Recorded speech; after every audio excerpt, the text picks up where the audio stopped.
ایک صاحب نے اپنے دوست کو بتایا، یار غضب کا ہوائی سفر تھا، موسم بلا کا خوشگوار، ایئر ہوسٹس ایسی کہ بس قابل دید، انتظام ایسا کہ مت پوچھئے، ایک بٹن کو چھوا تو حفاظتی بیلٹ سامنے آ گئی، دوسرا بٹن چھوا تو خوبصورت ایئر ہوسٹس سامنے آ گئی، ایئر ہوسٹس کو چھوا تو میرے سارے دانت باہر آ گئے۔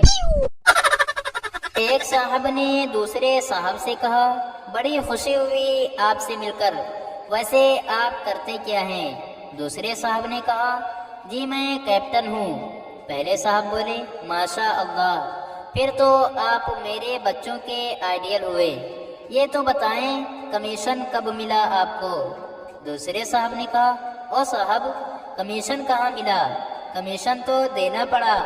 پہلے صاحب نے پوچھا، کیا مطلب؟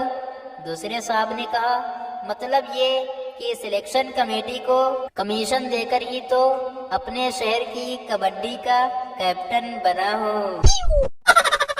دو خوبصورت اور نوجوان خواتین بازار سے گزرتی ہوئی ایک دکان میں داخل ہوئی، سامنے نوجوان سیلز مین کو دیکھ کر ایک نے سوال کیا، گلے ملیں گے؟ سیلز مین اس عجیب اور غیر متوقع سوال کو سن کر حیرت سے ان دونوں خواتین کو گھورنے لگا۔ جھٹ ہی دوسری خاتون نروس ہو کر بولی، دراصل ہمارا مطلب ہے کہ گلے لگانے والے ملیں گے۔ سیلز مین کی حیرت میں مزید اضافہ ہو گیا۔ ایک خاتون صورتحال بھانپتے ہوئے جلدی سے کاؤنٹر پر پہنچی اور ایک گلا اٹھا کر بولی، اس گلے کی قیمت بتائیں، یہ میری قمیض پر خوب جچے گا۔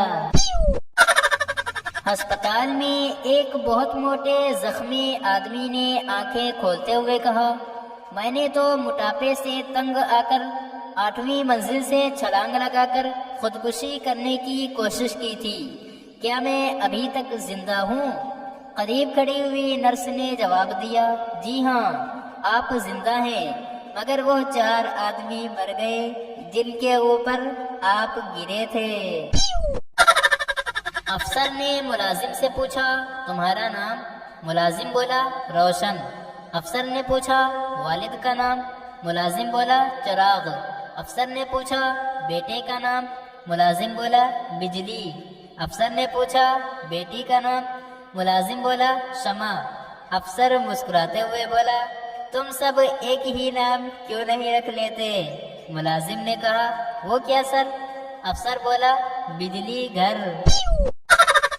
ایک صاحب نے اپنی بیوی کی قبر پر کتبہ لگوایا کہ آنسو تمہیں واپس نہیں لا سکتے، اس لیے میں روتا رہتا ہوں۔